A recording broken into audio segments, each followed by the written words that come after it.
Bonjour, bonjour, bonjour. Bienvenue à notre live Travailler au Canada. Je suis Rose Ketty-Handy, je suis présidente de Bilingual Link.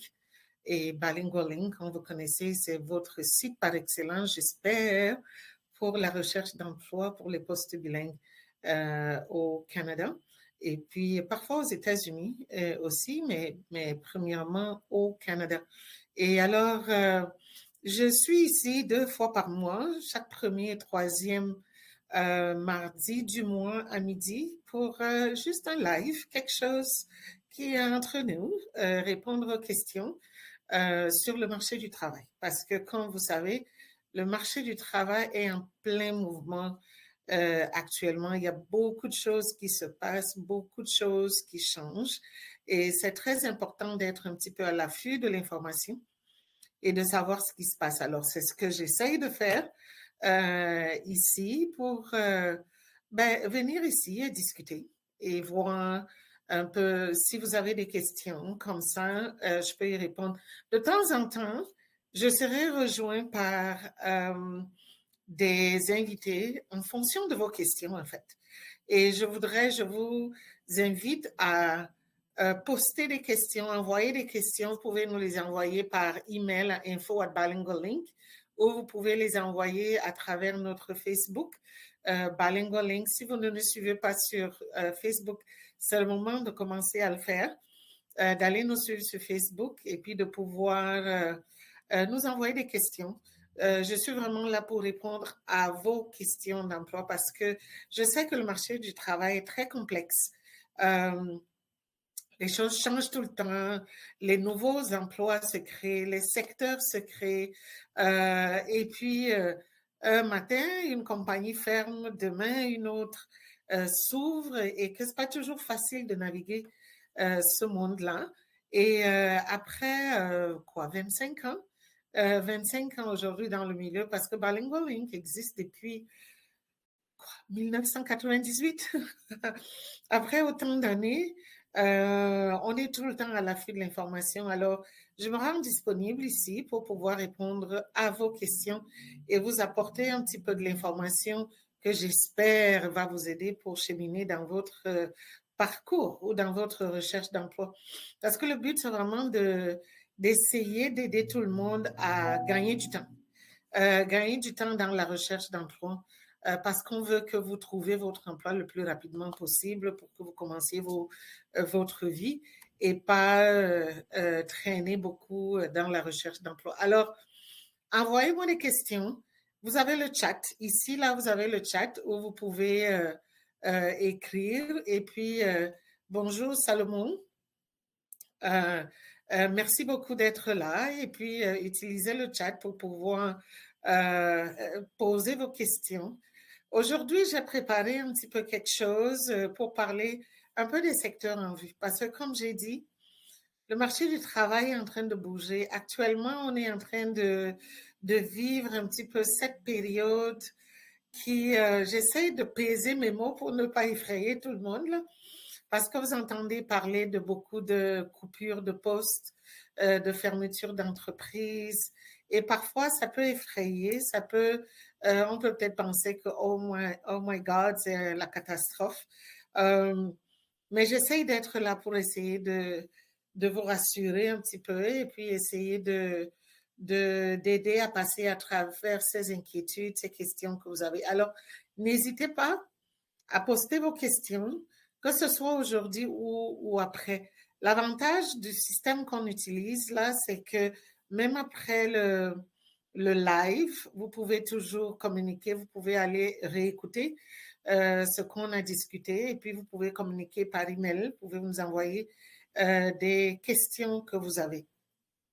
Alors, donc, comme je disais, j'ai préparé une petite présentation que j'espère qui va nous aider un petit peu pour naviguer à travers la question de travailler au Canada. Aujourd'hui, c'est vraiment juste parler un petit peu de quelques secteurs, des secteurs qui recrutent. Parce que, comme vous savez, peu importe ce qui se passe, même en plein milieu de la guerre, il y a toujours du recrutement. Pendant qu'il y a des entreprises qui ferment, il y a d'autres qui recrutent.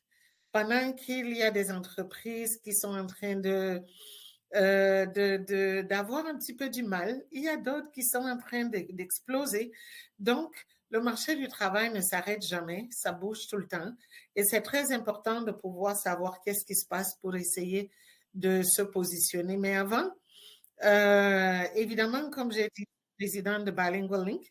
Bilingual Link, j'espère, c'est votre première entrée dans la recherche d'emploi et que si vous parlez français ou que vous êtes bilingue, vous allez commencer par Bilingual Link. Actuellement, là, le site est un petit peu down parce qu'ils sont en train de faire des changements techniques, mais je pense qu'avant la fin de la journée, ça va être fonctionnel à nouveau. Donc, soyez juste patient si vous êtes allé sur le site. Donc, vous pouvez télécharger votre CV sur le site. Vous pouvez souscrire aux alertes sur le site. Vous pouvez mettre une introduction, je pense, d'1 minute en vidéo dans votre profil. Vous pouvez ajouter plusieurs documents pour essayer de renforcer votre profil. Donc, il y a beaucoup de features qui sont disponibles pour vous sur Bilingual Link. C'est un site de carrière comme les autres sites de carrière, comme Indeed. Mais c'est juste qu'ici, on se spécialise sur les emplois bilingues. Et donc, les employeurs qui cherchent du personnel bilingue ou qui ont des postes bilingues à combler viennent sur Bilingual Link pour poster leurs offres d'emploi. Mais parfois, ils ne postent pas les offres d'emploi. Ils vont juste dans notre candidathèque parce que ça, c'est une des grosses choses qui est dans Bilingual Link qui n'est pas visible. On a une grosse candidathèque, je pense, une des plus grosses candidathèques au Canada de candidats bilingues potentiels. Et les employeurs y vont tout le temps. Parfois, quand ils sont pressés et qu'ils n'ont pas le temps d'afficher un poste et puis d'attendre, ils peuvent juste aller dans la candidathèque et puis passer à travers et sélectionner les candidats qui les intéressent et puis les sélectionnent pour une entrevue et les contactent directement.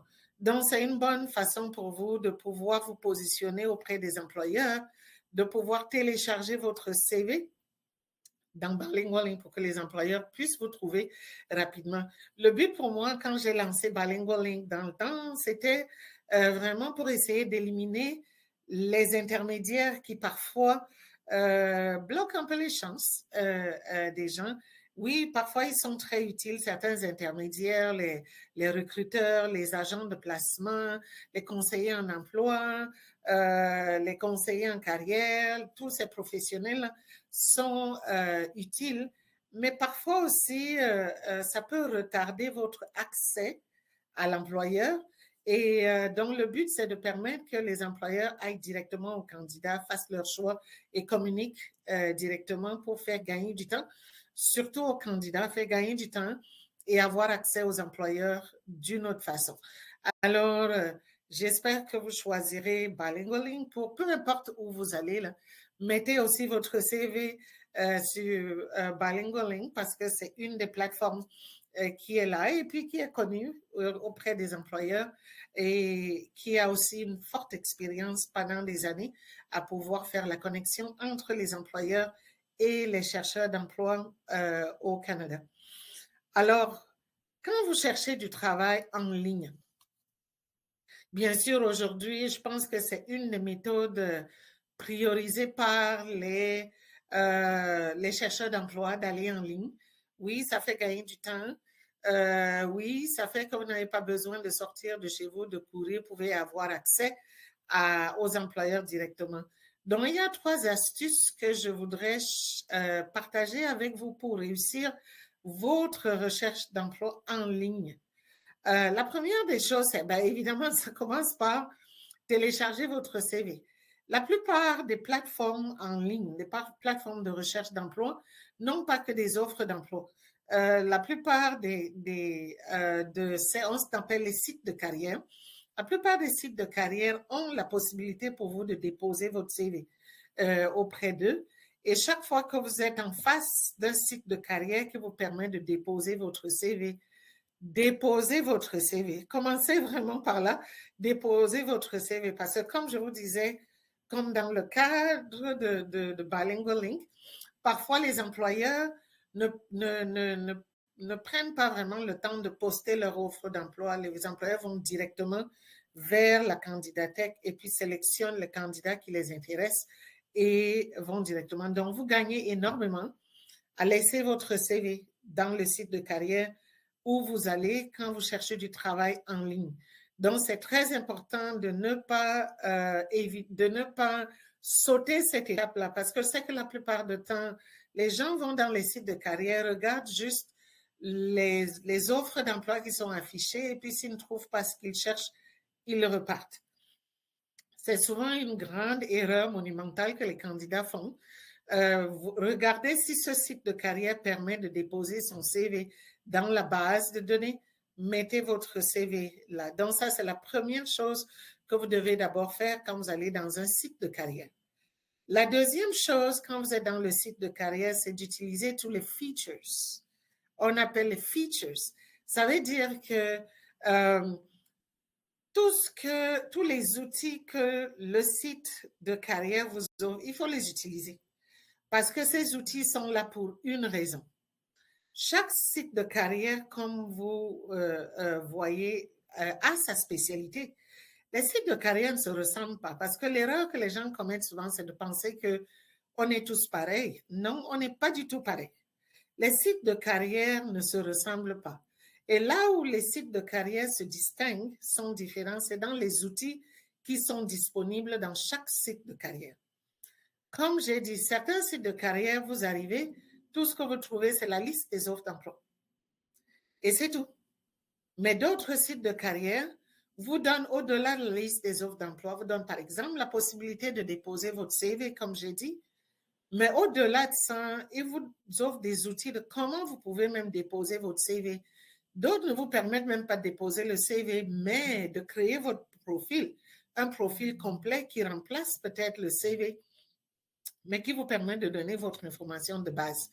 Et d'autres vont plus loin, parce qu'il y en a qui vont plus loin jusqu'à vous permettre, en fait, d'une connexion où l'employeur peut venir faire carrément l'entrevue en arrière avec vous sans que ce soit visible à l'extérieur. Donc, quand vous rentrez dans un site de carrière, prenez la peine d'analyser le site, voir toutes les choses qu'il vous propose et utilisez-les.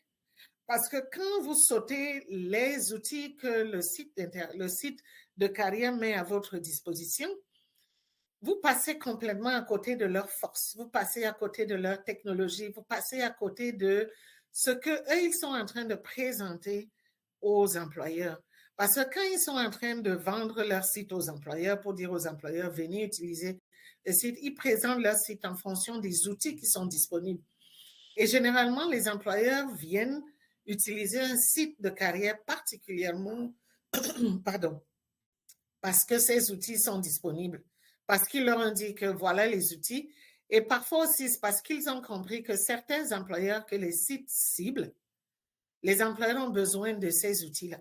Donc, ils développent ces outils pour aller chercher ces employeurs particuliers pour vous, pour votre avantage, en fait, les chercheurs d'emploi, pour votre bénéfice, vous, les chercheurs d'emploi. Donc, utilisez-les. Donc, si un site de carrière s'est donné la peine de développer des outils pour votre avantage, n'arrivez pas sur le site et puis vous ignorez ces outils-là.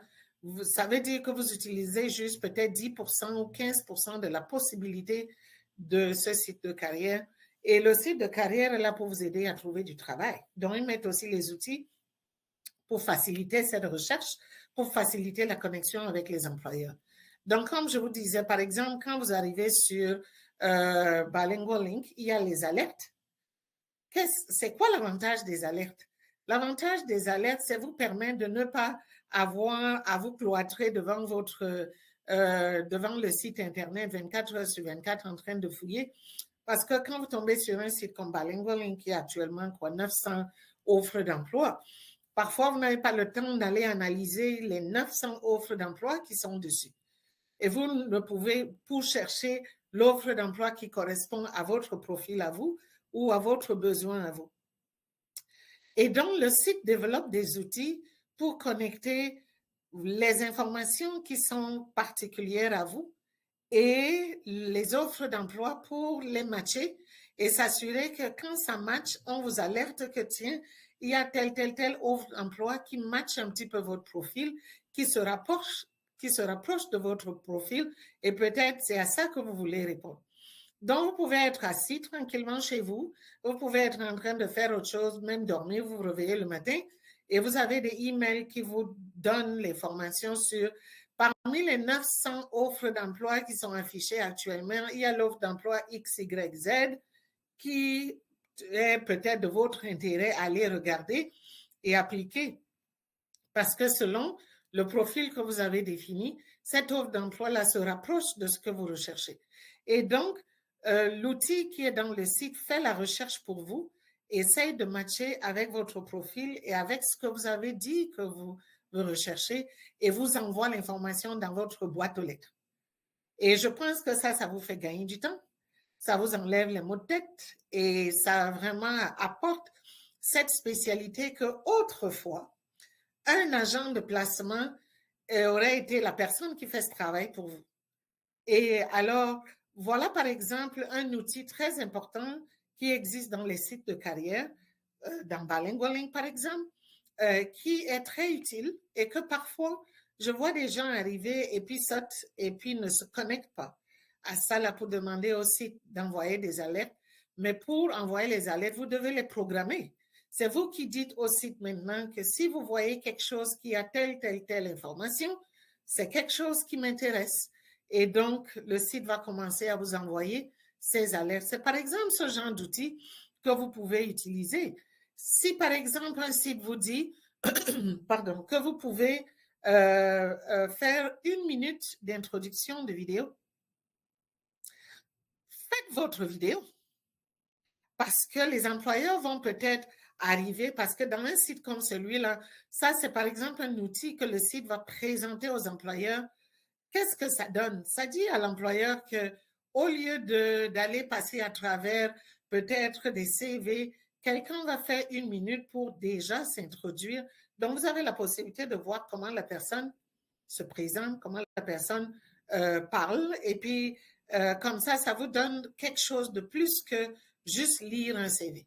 C'est très important parce que dans un monde de recherche d'emploi où parfois il y a la discrimination négative, ça peut aussi être positif.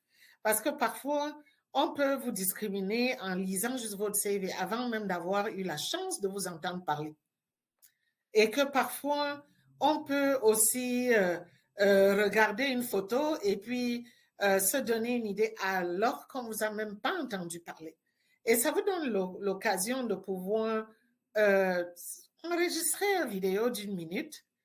Vous êtes confortable, vous vous présentez dans la façon dont vous voulez vous présenter à un employeur, vous introduire. 1 minute, 60 secondes, c'est beaucoup de temps pour capter l'attention d'un employeur. Et donc, c'est à vous de vous asseoir. Vous prenez le temps, vous pouvez aller chez un professionnel, vous enregistrer une vidéo d'1 minute qui permet vraiment de vous présenter de la façon la plus positive possible et la façon la plus qui vous met en valeur le plus possible. Et vous utilisez un outil comme celui-là qui vous donne une chance au-delà d'autres choses, une chance au-dessus de ce qu'un CV aurait pu dire. Et ça peut faire une énorme différence quand un employeur est en train de chercher des candidats. Donc, c'est par exemple ce genre d'outils qui sont disponibles et d'autres sites de carrière donnent beaucoup d'autres outils et c'est à vous vraiment de capitaliser là-dessus et de pouvoir les utiliser pour toujours continuer à mettre les chances de votre côté. La dernière chose qui est très importante, c'est de rafraîchir votre CV. Parce qu'une erreur que les gens commettent, les gens déposent un CV une fois et pendant 1 an, 2 ans, ne font rien et continuent d'attendre et se demandent pourquoi on ne les appelle pas. Je vais vous donner un petit secret. Dans les sites de carrière que vous ne connaissez pas, pratiquement tous les sites de carrière sont programmés de la même façon. Il y a un maximum, le plus gros qu'un site de carrière peut permettre à un employeur de voir en une journée, c'est 600 Les plus gros sites peuvent permettre jusqu'à 600 CV.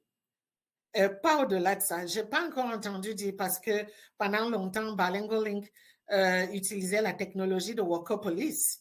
C'est juste depuis que Workopolis a été racheté par Indeed qu'on est allé vers une autre compagnie. Mais c'était la même technologie et le Workopolis a toujours été le top. Et je peux vous dire ça, c'est le secret un peu des dieux, là, qui est le maximum par jour qu'un employeur peut télécharger de CV, c'est 600. Et donc, imaginez donc, vous, quand vous êtes en train de déposer votre CV, vous voulez être dans les 600 qu'on va piocher. Et alors, pour être dans les 600, dans un site, comme je dis, comme Bilingual Link, qui a des milliers de candidats, c'est très facile de pouvoir avoir les 600. Et les 600, ça peut être que c'est juste les gens qui ont laissé leur CV peut-être dans les 2 semaines, les 2 dernières semaines. Et c'est ces gens qui sont dans les 600, dépendamment des postes, dépendamment des professions, dépendamment des emplois. Il y a donc certains secteurs qui sont très compétitifs. Si vous tombez dans le secteur qui est très compétitif et qu'il y a beaucoup de candidats et que vous avez déposé votre CV il y a 6 mois, quelles sont les chances pour qu'on vous trouve? Elles sont très, très moindres. Et c'est vrai que c'est très important pour vous d'aller rafraîchir votre CV, je dirais tous les 2 mois, tous les 3 mois. Quand vous cherchez du travail, tant que vous n'avez pas trouvé du travail, vous êtes toujours à la recherche. Donc, vous devez aller rappeler que vous êtes toujours à la recherche du travail, à la recherche du travail. Parce que parfois aussi, avec l'intelligence artificielle, mais avant l'intelligence artificielle, le code qui est dans les sites de carrière, ça dit souvent que si le site n'a pas eu de vos nouvelles pendant 6 mois, on suppose que peut-être vous n'êtes plus à la recherche du travail et donc ça met votre CV un petit peu en bas d'échelle. C'est ceux qui sont actifs, ceux qui rafraîchissent, ceux qui renouvellent leur information. C'est ceux-là où on voit où le site va continuer à proposer ça aux employeurs qui viennent faire la recherche. Donc, c'est très important d'aller souvent dans les sites et de rafraîchir votre CV.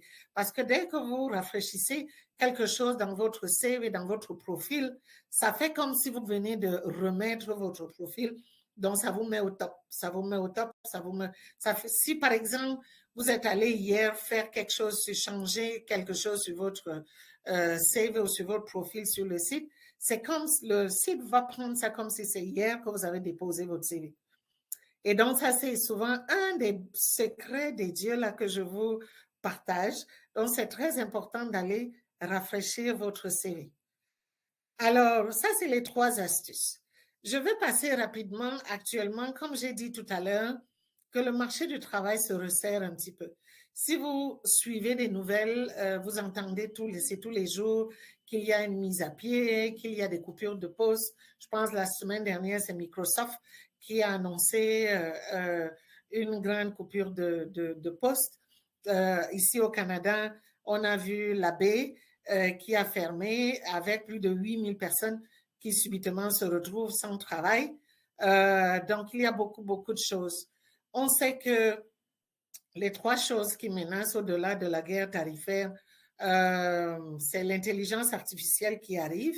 Avec l'intelligence artificielle, c'est en train d'affecter effectivement le marché du travail parce qu'il y a certains postes. Ça ne veut pas dire que ça élimine tous les postes, mais ça les rend moins parce que beaucoup d'entreprises ont remplacé beaucoup de choses par les logiciels sont capables de faire beaucoup de choses aujourd'hui, qui fait qu'on a peut-être moins besoin de main-d'œuvre, mais ils vont plus en sous-traitance, donc peut-être utilisent plus des travailleurs autonomes, utilisent plus des entrepreneurs, des entreprises, utilisent plus des consultants que des employés à la place.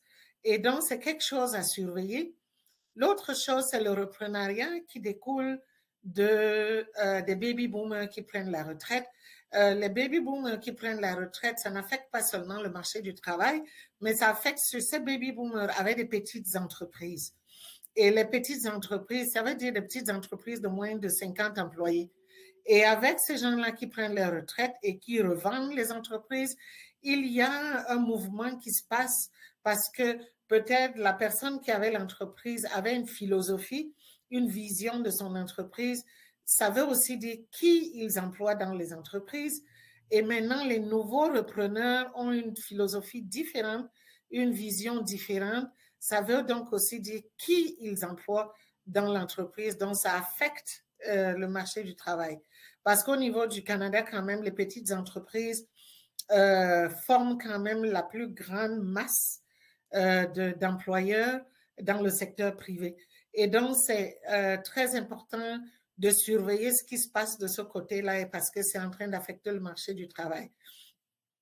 Et puis, dans une moindre mesure, la formation inadéquate qui vient juste du fait que les collèges et les universités, c'est souvent très difficile pour eux de s'adapter un peu à la vitesse à laquelle le marché du travail change. Donc, les programmes sont encore des programmes qui peut-être répondaient aux besoins du marché du travail des années 2000, des années 90. Mais aujourd'hui, on est au moins où on parle de la crypto-monnaie, on parle de l'intelligence artificielle, on parle des minéraux rares, de développement des minéraux rares, des nouvelles comment dire, ressources énergétiques, ainsi de suite. Donc, beaucoup de choses sont en train de changer sur le marché du travail et les universités et collèges sont souvent un petit peu très, très lents à rattraper. Donc, continuer de former les gens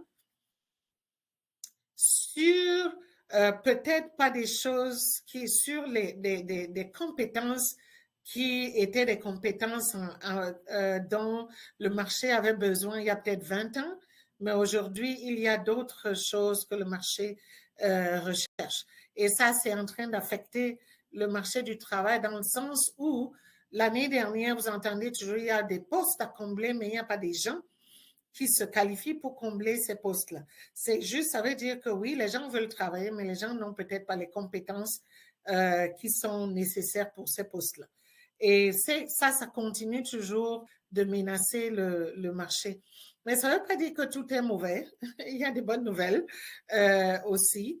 Bien sûr, la retraite massive des baby boomers reste toujours une réalité et ça va continuer à être une réalité dans les 5 ans à venir.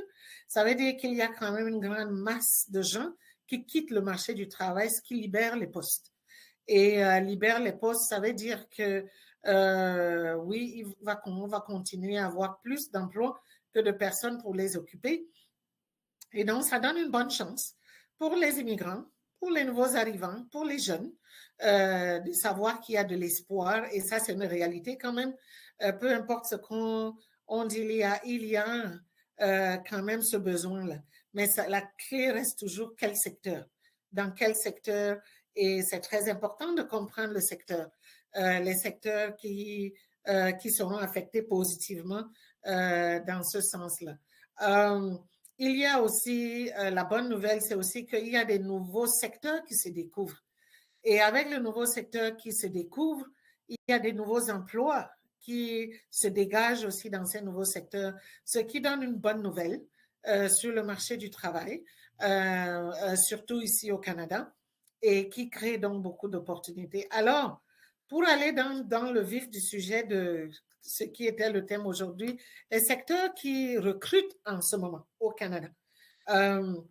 Donc, il y a plusieurs secteurs. Le secteur numéro 1, c'est les technologies de l'information.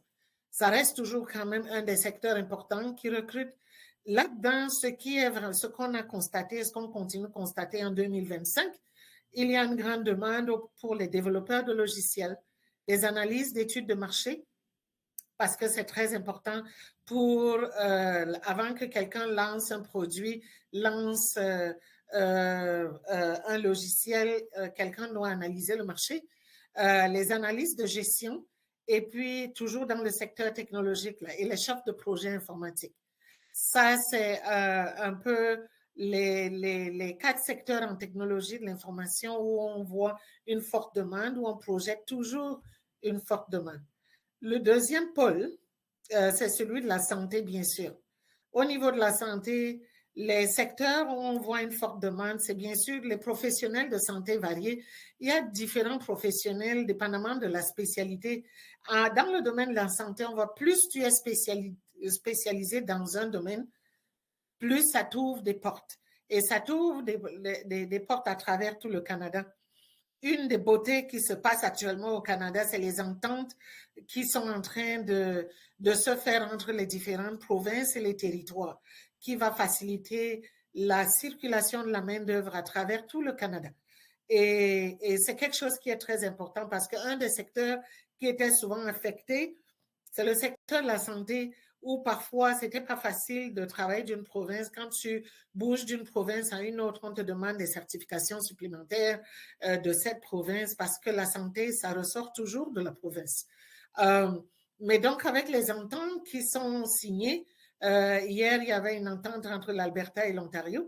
Les ententes qui sont signées entre les provinces sont en train vont vraiment aider dans ce sens-là. Donc, un professionnel pourra bouger plus facilement entre le Nouveau-Brunswick, l'Ontario, le Québec, la Colombie-Britannique, ainsi de suite.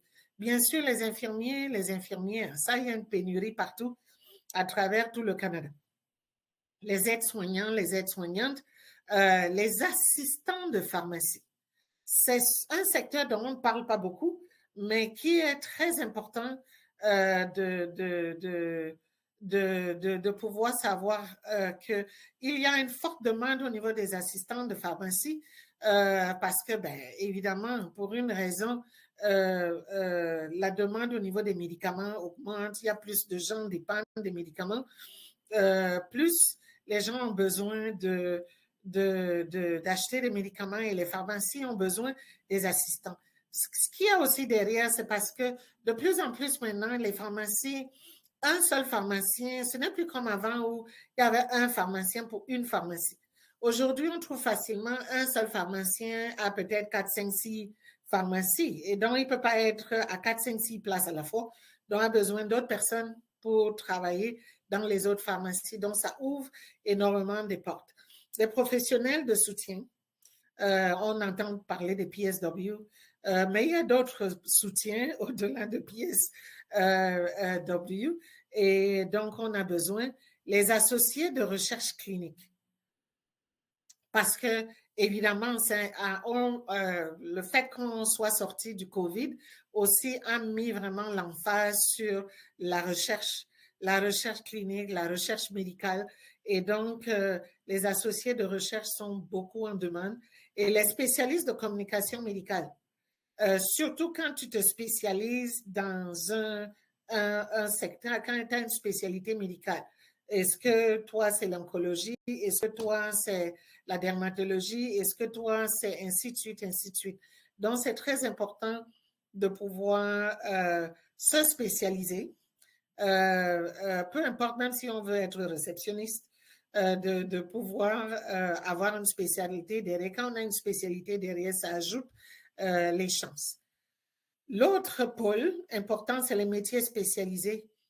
Vous en entendez parler et je pense que si vous suivez un petit peu la politique dans les deux campagnes, nous on est en Ontario, que ce soit la campagne qui a eu lieu au niveau de l'Ontario, la campagne qui a eu lieu au niveau fédéral, vous avez entendu parler de métiers spécialisés, les métiers spécialisés, les métiers spécialisés. C'est vraiment sur ça que les gouvernements se concentrent. Et si le gouvernement se concentre là-dedans, c'est parce que aussi les chambres de commerce font des pressions parce qu'il y a beaucoup d'employeurs qui sont dans le besoin. Parce qu'aussi, on veut manufacturer des choses sur place, on veut créer, fabriquer des choses sur place. Et donc, c'est très important de pouvoir comprendre que ce secteur-là, c'est un secteur qui est en train de grandir au Canada. Et donc, il y a beaucoup, beaucoup de demandes des électriciens. On en a besoin des mécaniciens industriels, surtout dans les manufactures, toutes sortes de mécaniciens, des opérateurs de chariots élévateurs, en anglais les forklifts, les spécialistes de l'entreposage, parce que le domaine de la logistique, c'est vraiment, nous, on est à Mississauga, ici, dans la région de Peel, la logistique, c'est un des secteurs top. qu'il y a ici. On a Amazon qui est ici, on a DHL qui est ici, on a FedEx qui est ici, on a Purolator. Donc, ces grosses compagnies-là qui sont beaucoup dans la distribution sont basées chez nous, ici, dans la région de Peel. Et donc, on a besoin de beaucoup de spécialistes dans l'entreposage, des journaliers, les journaliers manutentionnaires. J'ai fait la différence parce que parfois, il y a la différence. Les journaliers, c'est juste des manœuvres de general labor, comme on dit en anglais. Et le general labor, surtout dans les manufactures, dans les grands centres de distribution, on a souvent besoin pour faire différentes tâches. Des soudeurs, ça c'est aussi un secteur qui est fort en demande avec la construction, et puis des professionnels de l'approvisionnement de tout genre. Et donc, il faut vraiment prêter attention. L'avantage de ça, je vois beaucoup de gens d'ailleurs qui sont en train de faire un revirement professionnel, qui partent du secteur où ils étaient avant pour aller dans le métier spécialisé, parce que parfois la formation peut durer de 6 mois à 2 ans. Il y a certaines formations, 6 mois, on a déjà sa certification, on peut commencer à travailler. C'est pas tout le temps qu'on a besoin d'être un apprenti. Il y a d'autres où oui, il faut aller dans le programme d'apprenti. Devenir apprenti permet de gagner plus d'argent, mais c'est des secteurs où beaucoup de gens font une conversion parce qu'il y a beaucoup de possibilités, d'opportunités d'emploi dans ces secteurs-là. L'autre qui ne parle toujours pas, hein, contrairement à ce qu'on entend, c'est l'administration. Parce que contrairement à ce qu'on entend, parce qu'on pensait qu'avec les logiciels, l'intelligence artificielle, ça va remplacer, mais non. En fait, ça ne remplace pas, ça modifie juste la fonction. Mais on a toujours besoin d'assistants administratifs, des réceptionnistes, des représentants au service à la clientèle, surtout des représentants au service à la clientèle spécialisés dans des domaines légal, médical, pharmaceutique, financier, ainsi de suite. Et donc, ce qu'il faut vraiment juste aller surveiller, c'est les compétences qui sont recherchées, qui ont évolué un petit peu dans ce poste-là. Qu'est-ce qu'on demande pour pouvoir être embauché comme assistant administratif, comme réceptionniste? La compréhension de la technologie, oui. L'utilisation, parce que les téléphones ne sont plus les mêmes. Comment qu'est-ce qu'il va avoir comme tâche au quotidien. C'est très important de pouvoir comprendre comment ces postes-là ont évolué, qu'est-ce qu'on demande. Mais ils n'ont pas été éliminés, au contraire. Au contraire, on en a besoin de plus en plus. Et donc, ça, c'est un secteur qui est là, qui résiste et puis continue de se maintenir et qui offre toujours beaucoup de possibilités. L'autre pôle, c'est les ressources humaines. Et là, on a beaucoup besoin des généralistes de ressources humaines. Tout le monde n'est pas manager, directeur de ressources humaines. Il y a beaucoup d'autres postes en dessous dans le secteur des ressources humaines.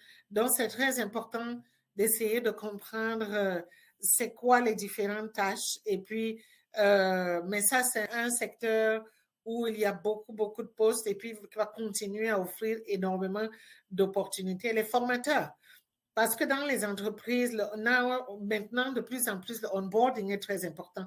Donc, ceux-là qui donnent la formation quand on vient d'embaucher les gens, embaucher des gens qui donnent l'orientation, parce que dans les manufactures, par exemple, il faut passer des semaines à travers des manuels, de s'assurer que les gens, parce que c'est souvent des postes à haut, les gens vont travailler dans des environnements à haut risque, où il y a des risques de blessures, des risques d'accidents, ainsi de suite. Donc, la formation est très importante au début, l'orientation des nouveaux employés. Donc, on a besoin des gens qui sont capables de former ou d'orienter des nouveaux employés. Alors, l'autre, c'est les finances. Bien sûr, dans les finances, les commis à la comptabilité, c'est incroyable. comme il y a une forte demande là-dessus, les analystes financiers, OK, il y a un typo là, les analystes financiers et les estimateurs financiers. Donc, c'est un peu les secteurs qu'on constate. Et puis, le dernier, c'est les ventes. Celui-ci là a toujours été là depuis, je crois, peut-être les 10 ou 15 dernières années. Et je n'arrive toujours pas à comprendre parce que c'est vraiment un secteur qui a une évolution en termes de demande, qui depuis 15 ans où on a besoin de vendeurs, il y a une pénurie de vendeurs, il y a une pénurie de vendeurs, il y a une pénurie de vendeurs et ça continue de s'aggraver là. Et c'est vraiment un secteur où aussi les salaires sont hyper élevés et donc, si vous êtes quelqu'un qui communique et puis qui n'a pas besoin, considérez peut-être ce secteur-là. Donc, les associés aux ventes, les représentants commerciaux, les marchandeurs, les négociateurs, les représentants de marques, ça, c'est un peu des postes où il y a une forte demande, où on sait qu'on va continuer à avoir une forte demande. Alors, ça, c'est juste un petit peu un résumé des postes. Ce que je n'ai pas mis sur la liste, c'est aussi des conducteurs de truck et puis tout ce qui est vétérinaire, des professionnels avec les animaux et puis évidemment les éducateurs de la petite enfance où il y a une forte demande. Alors, ça, c'est un petit peu de l'information sur le marché et puis j'espère que c'est une information qui vous aide un petit peu. Comme j'ai dit, vous pouvez poser des questions dans le chat si vous en avez et ou alors m'envoyer des questions par email info@bilingualing.com ou vous allez sur notre Facebook et dans les messages, vous envoyez des commentaires, vous envoyez des questions. Il faut vraiment pas hésiter. Et donc, on est ici chaque premier et troisième mardi du mois à midi. Et puis, si le premier mardi du mois tombe un jour férié, comme on a eu le cas ce mois de juillet, parce que le 1er juillet était férié, donc on va être le deuxième et le quatrième mardi du mois. C'est pour cela qu'on est ici aujourd'hui, parce que la semaine dernière, c'était un jour férié. Alors, n'hésitez pas à me retrouver ici et puis d'envoyer les questions. Je regarde dans le chat. Est-ce qu'il y a des questions? Je vois juste Salomon qui a dit bonjour. Et donc, n'hésitez pas à m'envoyer des questions. Si vous voulez qu'on aborde un sujet à l'avenir, n'hésitez pas à m'envoyer la demande là-dessus. Et j'inviterai aussi des invités, comme j'ai dit, des invités en fonction de ce que vous voulez savoir. Je pourrais avoir quelqu'un qui est spécialisé là-dessus, qui peut venir en parler. Quand bien même je peux couvrir beaucoup de choses sur le marché du travail, mais je ne suis pas spécialiste du tout. Je ne suis pas spécialiste du tout. Il y a des gens qui ont une plus grande connaissance, une connaissance plus approfondie que moi sur certains sujets et ça me ferait un plaisir de les amener ici pour vous donner l'information dont vous avez besoin. Alors, je ne vois pas de questions sur le chat. Alors, s'il n'y a pas de questions, ben, je vais vous remercier d'avoir été ici aujourd'hui. Et puis, j'espère vous retrouver le 22 juillet avec un nouveau thème. Et j'espère qu'entre-temps, vous allez m'envoyer des questions, des préoccupations. Et puis, comme ça, je pourrai les adresser le 22. Et n'hésitez pas à aller sur bilingualing.com, comme j'ai dit, téléchargez votre CV. Si vous avez déjà votre CV là, rafraîchissez-le. Et puis, voyez les offres d'emploi qui sont affichées et aussi les outils qui sont sur le site, utilisez-les pour renforcer votre profil pour que les employeurs puissent vous trouver plus vite et que vous trouviez le travail que vous recherchez plus vite. En attendant, bonne chance. Bye.